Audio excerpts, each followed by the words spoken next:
Tunataka kwenda outside na tuko na watoto. 11 am. Tutakuwa pale wapi?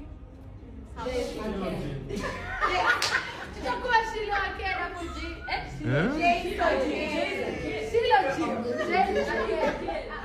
Calm down.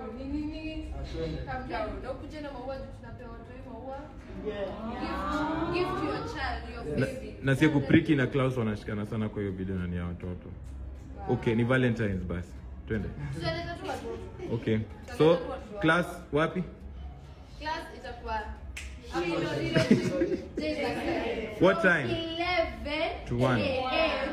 to 1 p.m. Kuna gifts ama flowers ama gifts? Sisi ndo tunawaletea flowers. Hao si wanaweza leta pia na gifts. Wanaweza leta. Open or letea gifts. Come gift your favorite teacher.